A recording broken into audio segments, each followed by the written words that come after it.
Okay, real talk tayo. Real talk about sa relationship. Sa uso ngayon, tibang uso ngayon is ano, mga ganyan. Okay.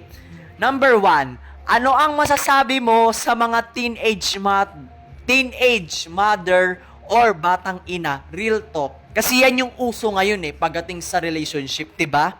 Yan yung uso ngayon sa buhay, sa kababayan. 'Di ba?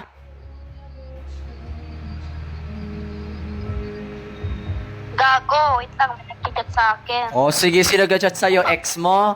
Balikan mo na daw. Kaibigan ko. Ay, kaibigan mo. Kaibigan ko, be. Babae. Ah, babae. Wait lang, Oh, wait sige, lang. sige, take your time naman. Hindi naman ako nagmamadali. Sabi niyo kasi asal na yung love ko. Sabi ko, gago to ah. Grabe, ganyan din ako dati.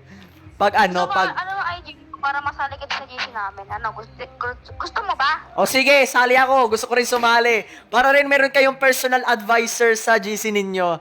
Para in case na magkaroon doon ng relationship. Oh, wait lang. Ano ba yung pangalan ko doon?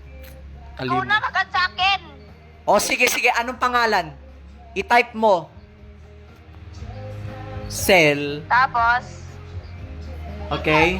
basta pagsama mo yung dalawa. Ah, yan. YN 2006. Ay, 2005. 2006. 2006. Ayun, okay. Nagtatags nga eh. Oo nga, nagtatag. Cell YN 2006. Wait lang. Basta babae yun. Okay, yan. Kita mo na. Nagtatag siya, B. Okay, yan. O, sige. Ano, ready na? Saan nag-chat? O, sige. Kaibigan ko. Mag-chat ka muna. Take your time. Babae. Okay? Yung nagsabing, oh, sige na nga. Oh, dali ano na IG mo para masari na kita nga. Oh, wait lang. Hmm. Ano ba, ano ko? Nakalimutan ko na yung username ko. Ano ba yan? Pwede tignan mo. O, di mag-rejoin ako.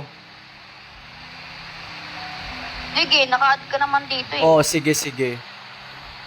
Oh, sige, wait. Dalaan mo lang. Wait lang, mag-rejoin muna ako, Chat mo na ah. lang ako doon. Oh, sige. Chat mo na lang ako. Sige.